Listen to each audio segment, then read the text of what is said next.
یه گلدانا درختای خودترک درختای صبر است و بعض چیزای دیگه شاندن. اما این گلدان بین چهارراهی گل سرخ و چهارراهی پروانه دوره اینقدر زیبای شارول کابل گلکاری کردم، اینقدر زیبا گلکاری کرده که هرچی بگویم کم است. حالا بریم از نزدیک خودتون میبینیم. امروز دوستان مرا ببینید چقدر مقبول هستن دوستان عزیز. تو گل بوتگکو هستن مثل خار، مگم گل دارن، بسیار زیاد زیبا معلوم میشن دوستان عزیز و بسیار مقبول معلوم میشن.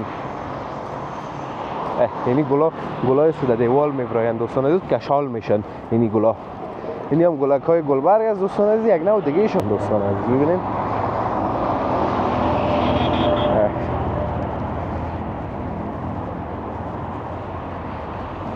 رومی خلطه داره. نمیده دیگه دوستان عزیز. سلام و درود نثار شما عزیزان، انشالله که خوب و صحتمند باشین و روزگارتان به خوبی، خوشی و آرامی سپری شود. دوستان خیلی گرامی، در نزدیکی های چهارراهی گل سرخ شهر کابل هستیم. از گل سرخ میخوایم دوستان عزیز ببرمتون طرف چهارراهی پروانه دوی شهر کابل. من یک چیز متوجه شدم دوستان عزیز، یعنی گلدانکا نیست، یه گلدانا درختای خودترک درختای صبر است و بعض چیزای دیگه شاندن.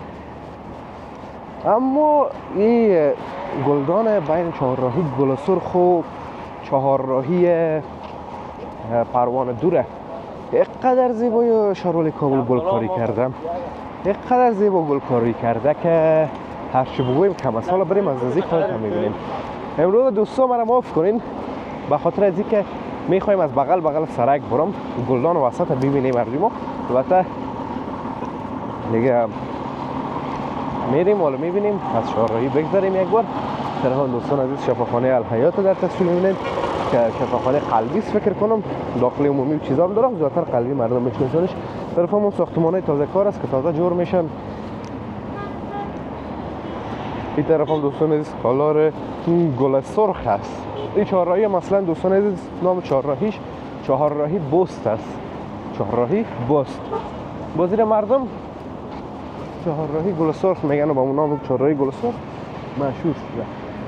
دیگه دور میخوریم دوستان عزیز بر طرف چهارراهی پروانه دوی شهر کابل.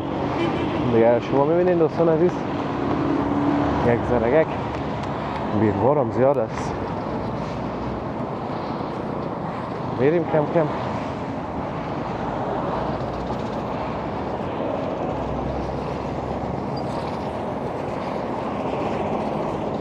گلای گلبرگ شاندن دوستان عزیز. گلبرگ میشناسین دیگه، خب بازخواستن بعد از دوستا هستن از هموطنای ما یا هر کسی. همی گلکاری را بسیار دوست دارن، بسیار خوش دارن گلکاری را و تمام گلا را میشناسن دیگه. و هیچ امکان نداره که گلبرگ نشناسن، چرا که یکی از محبوب ترین گل هاست.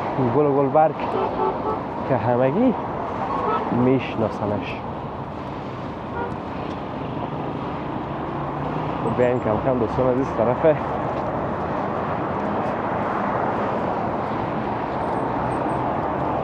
گلدان بریم، از سرک بگذاریم. اینا رو دوستان عزیز شاروالی هر روز میایه و آبیاری میکنه. گلدان بزرگ از خرد نیست، این از اینجا شروع میشه. این گلکا یعنی تازه آبیاری هم شده دوستان عزیز، کم کم خشک هم شدن چون یا در معرض مستقیم تابش نور آفتاب هستن دیگه، یا زیادترش خشک شدن دوستان عزیز. اینا تماما ببینید چقدر خوب شانده شده. اما تو چی نام داره، رده برده تو در یک راستا تمامش شاندن. اون خونوش که سبز کرده که نکرده خشک شده. بازونوش که مثلا یک ذره سایه دارن، مثل از اینی که اونو درخت سرشان سایه کرده. ببینید چقدر زیبا گلکا جور شده، چقدر زیبا. یا می منظم بودنشان دوستان عزیز، در یک راستا بودنشان بسیار جلب توجه میکنه و خوش آدم میآید. میبینید بسیار زیبایی جا یک ذره خشک شده دیگه. اون طرف بریم گلای گلبرگ براتون نشان بدم دوستان عزیز. یک ذره پیشتر بریم این گلک ها رو ببینید چقدر مقبول هستن دوستان عزیز. تو گلبوتک ها هستن مثل خار، مگم گل دارن، بسیار زیاد زیبا معلوم میشن دوستان عزیز و بسیار مقبول معلوم میشن. یعنی گلای سوده دیوال میبراین دوستان عزیز، کشال میشن یعنی گلا. اینی هم گلک های گلبرگ است دوستان عزیز، یک نوع دیگه ایشون است، نوع که ما در گلدانا میکنیم از اون نیست فکر کنم، مگم گل گلبرگ است. زیادتر مردم ما این گلای گلبرگ دوستان عزیز چای میتن، چای سبز یا سیاه میگن، هر قسم چای که بوتی رنگش به مو قسم تغییر میکنه. یه دیگه دوستان عزیز کلش آب داده شاروال کابل. این یک هم درختک های صبر هستن، اون ناجوم در بینشان شده. این یک شاخه دوستان عزیز کاشتن، این یک شاخه یک است. اونوش که سبز میکنه و دیگه واره میشه که نمیکنه نه. ببینید زیبا، زیبایی مطلق. خوب دوستان عزیز زیادتر دلتان تنگ نشه. این گلک ها رو ببینید نتیجه دور میکنیم. اینجا گلک های سبزامه هستن بسیار زیبا زیبا. نمیریم پیش هم تو دور میکنیم دوباره طرف چهار راهی. از این طرف دوستان عزیز اگر شما ببینید یک قدر این گلا زیبا معلوم میشن، یک قدر مقبول معلوم میشن که به کدام اندازه. ببینید اون گلای گلبرگ هم در وسط هستن. خب به هر صورتش دوستان عزیز دور میخوریم دوباره.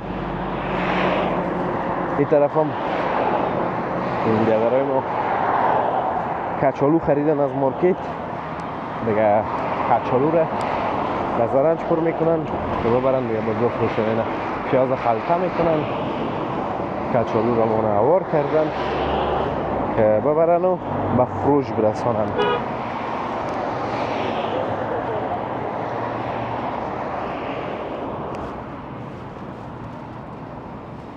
میبینید چینده میرن کچالو واره دوستان عزیز.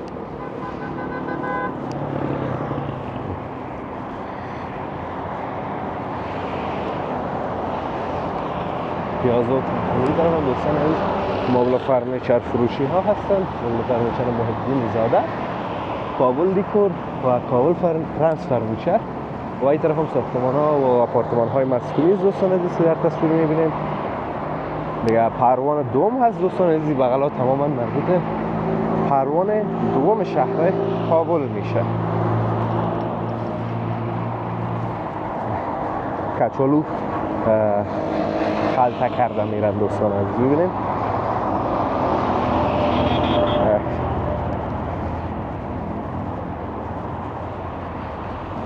رومی خلطه داره. نمیده دیگه دوستان عزیز باز میگیرن یا رو دیگه در طول روز با فروش میرسانند.